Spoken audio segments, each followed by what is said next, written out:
जम्मू कश्मीर के पहलगाम में हुए आतंकी हमले के बाद देश में गुस्सा साफ देखा जा सकता है। वहीं सरकार ने भी कड़ा रुख अपनाया है। इस बीच जनतंत्र टीवी से खास बातचीत में जम्मू कश्मीर के पूर्व मुख्यमंत्री गुलाम नबी आजाद ने कहा कि इस समय सभी राजनीतिक दलों को सरकार के साथ खड़ा होना चाहिए। उन्होंने कहा कि पाकिस्तान पर कार्य करना पूरी तरह से सरकार का फैसला है। पाकिस्तानी नेताओं की धमकियों पर भी उन्होंने दो टूक कहा कि भारत किसी से डरने वाला नहीं है। आगे क्या कुछ कहा, आइए आपको सुनाते हैं। जम्मू कश्मीर के पहलगांव में हुए आतंकी हमले को लेकर सरकार लगातार बैठकें कर रही है। इस पर बातचीत के लिए जम्मू कश्मीर के पूर्व मुख्यमंत्री गुलाम नबी आजाद हमारे साथ हैं। सर, सबसे पहला सवाल, इस घटना को कैसे देखते हैं, क्योंकि न केवल पूरे देश बल्कि कश्मीरियों के अंदर पहली बार इतना गुस्सा देखने को। ये सच है कि स्टूडेंट लाइफ से हम वहाँ की राजनीति करते आए हैं, कश्मीर के अंदर कॉलेज से, यूनिवर्सिटी से, और एक अलग माहौल देखा था। जब वहाँ हड़तालें होती थी तो सरकार के खिलाफ होती थी, देश के खिलाफ कभी होती थी, लेकिन आहिस्ता आहिस्ता बहुत बदलाव आ गया इन 50-60 बरसों में। आहिस्ता आहिस्ता वो तंग आ गए पाकिस्तान के आतंकवाद से, कभी जिसकी वजह से पाकिस्तान में वो पीछे रह गए, ये हमारे कश्मीर में पीछे रह गए लोग मुल्क के बाकी हिस्सों से, और उसके ज़िम्मेदार सिर्फ पाकिस्तान और पाकिस्तान की फ़ौज रही।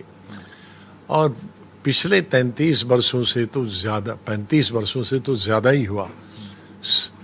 89 से जब बराबर लगातार उन्होंने हमले किए, ट्रेनिंग दी मिलिटेंट्स को, पाकिस्तानी ट्रेंड वहाँ भेजे आतंकवाद फैलाने के लिए, पैसा दिया, हथियार दिए, सब कुछ दिया।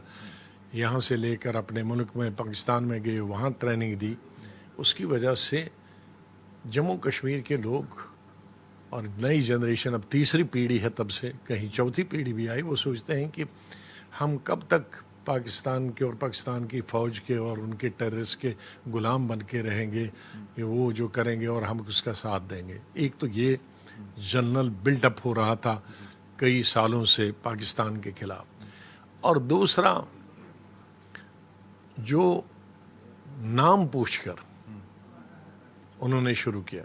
कश्मीर में मैं अपने एज लीडर अपोजिशन कई तकरीरें किया हूँ पार्लियामेंट के अंदर, और कहा हूँ कि दो चीज़ें हमारे देश के लोगों को सोचना चाहिए, कम्युनलिज्म और सेपरेटिज्म। ये दो अलग चीज़ें हैं। सेपरेटिज्म तो हमारे देश में उन जगहों में भी हुआ है जहाँ लोग कम्युनल नहीं है, मतलब एक ही उसी धर्म के हैं, जैसे नक्सलाइट हैं, चाहे वो तेलंगाना में हो थे या चाहे वो महाराष्ट्र में थे, कुछ रीजन्स में, या छत्तीसगढ़ में थे, वो तो उसी धर्म के थे, हमारी मेजॉरिटी धर्म के थे। लेकिन एक सेपरेटिज्म कहिए या एक किस्म का सेपरेटिज्म है वो तो, लेकिन कम्युनल नहीं थे।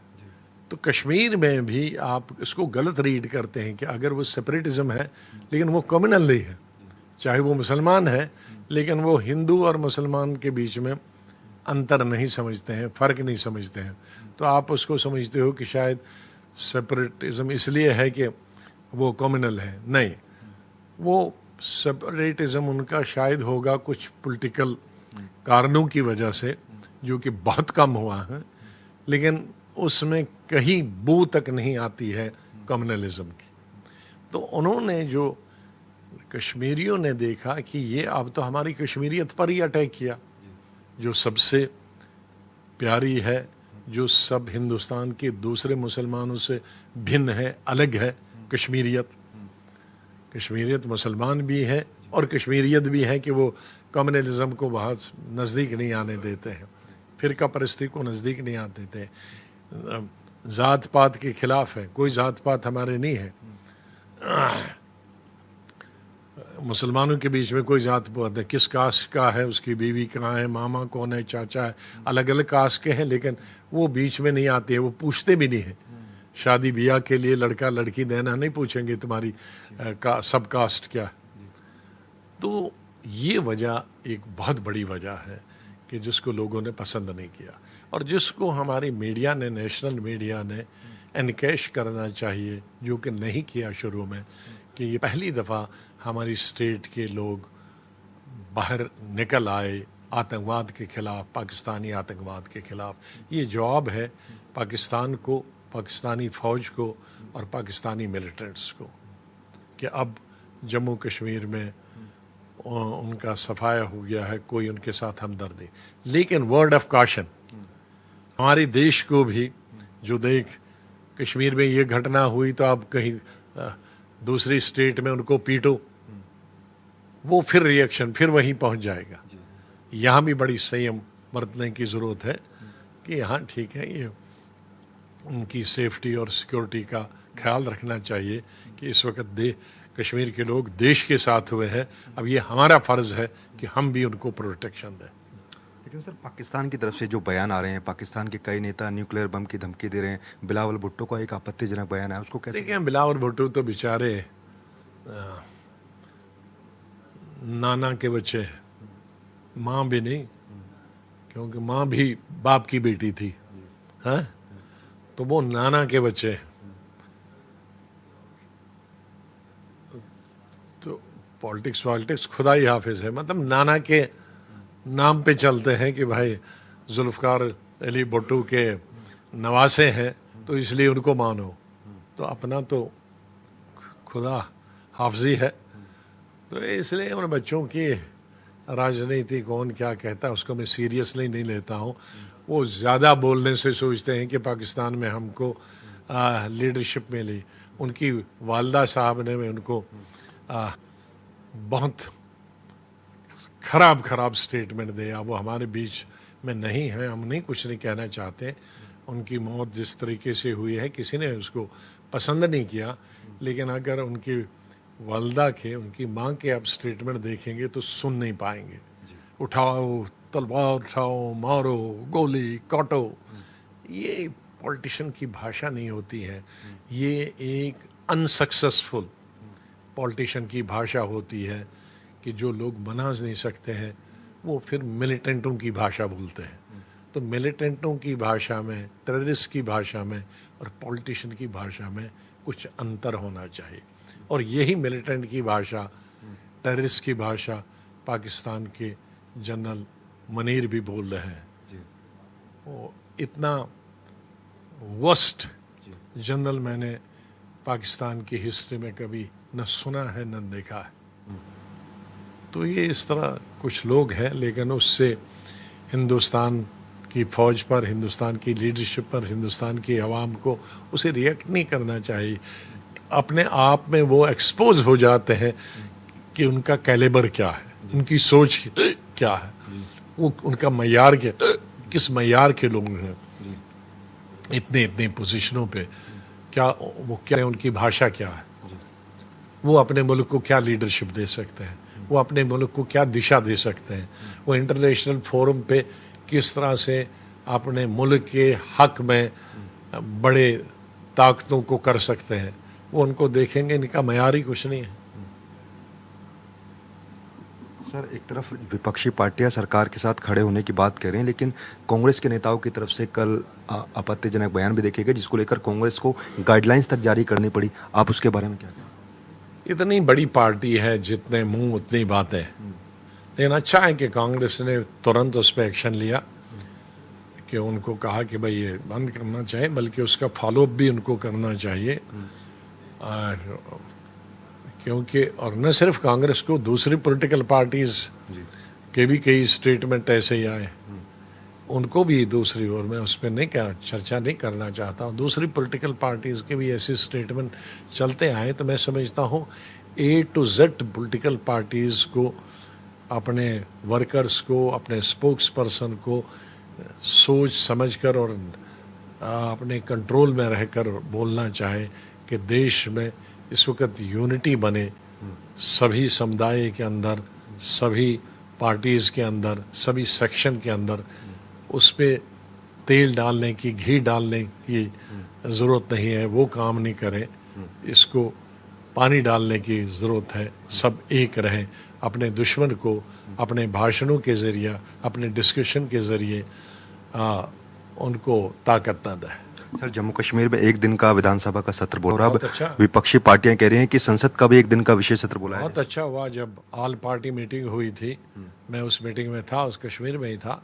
तो उसी दिन तय हुआ था कि एक दिन का सेशन हुआ और चीफ मिनिस्टर ने एक सेकंड में कहा कि हाँ बिल्कुल एक दिन का सेशन होगा और उससे फ़ायदा सरकार को ही हुआ, केंद्रीय सरकार को भी फ़ायदा हुआ और राज्य सरकार को भी फ़ायदा हुआ और वो उसका मैसेज पार भी गया कि इतनी 15-16 पॉलिटिकल पार्टीज थी, एक पॉलिटिकल पार्टी के लीडर ने भी न तो राज्य सरकार के खिलाफ एक शब्द बोला, न केंद्रीय सरकार के खिलाफ बोला।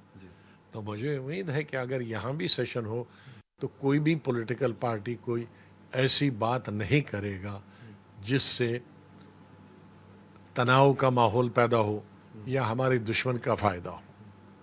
वो जो अपोजिशन पार्टीज हैं उनको अगर सेशन होगा तो उनको अपने आप पर उसी पर रहना चाहिए कि उस घटना का निंदा करनी चाहिए और पाक की जो मिलिट्री है जो ये एक्टिविटीज़ करती है या आईएसआई जो एक्टिविटीज़ करते हैं या ट्रेनिंग देने वाले या वहाँ की हुकूमत जो एक्टिविटीज़ करते हैं वो आइंदा न करे, उसकी निंदा करनी चाहिए। बाकी अगर हम लंबे डिस्कशन में चले जाएंगे तो फिर ये बैटल फील्ड बनेगा, फिर फ़ायदे के बजाय नुकसान होगा। देखिए कश्मीर में फ़ायदा हुआ क्योंकि किसी ने कोई राजनीतिक बात नहीं की। मैं पहला स्पीकर था वहाँ, तो मैंने शुरू में ही कहा था ऑल पार्टी मीटिंग में कि हमारे मतभेद हैं केंद्रीय सरकार से भी राज्य सरकार से, लेकिन आज न मैं और न मैं रिक्वेस्ट करता हूँ सबसे उसकी चर्चा ही नहीं करें। हमें बहुत टाइम है, कोई ऐसा थोड़ी है कि कल ख़त्म हो रहे हैं सब, अगले साल उठाएंगे, 6 महीने के बाद उठाएंगे। आज सिर्फ जो सब्जेक्ट है उसी पर होना चाहिए, उसी पर बोले। और मुझे बहुत खुशी है बीजेपी से लेकर और जितनी कश्मीर की रीजनल पार्टीज़ हैं वो लगता था कि एक ही पार्टी बोल रही है, कोई भी एक पार्टी जो रूलिंग पार्टी जैसे बोल रही है। शायद रूलिंग पार्टी भी इतना अच्छा नहीं बोलती जितने सब पॉलिटिकल पार्टीज़ के लीडर बोलते थे। तो वैसा ही मेरे ख्याल में अगर सेशन हो, ये तो गवर्नमेंट को तय करना है, तो इन्होंने कश्मीर की मिसाल उस ऑल पार्टी मीटिंग की भी और कश्मीर के सेशन जो एक दिन का सेशन है उसकी प्रोसीडिंग्स का भी लेना चाहिए। सर, आखिरी सवाल, कल तीनों सेनाओं के अध्यक्ष के साथ पीएम मोदी ने बड़ी बैठक की और ये खुली छूट सेना को दे दी है। दूसरी तरफ पाकिस्तान लगातार गीदड़ भभकी दे रहा है भारत को। तो ये बहुत ही अच्छा कदम है। पाकिस्तान में कई लीडरशिप हैं, असली लीडरशिप जेल में है, नकली लीडरशिप बाहर है, फिर आर्मी की लीडरशिप है।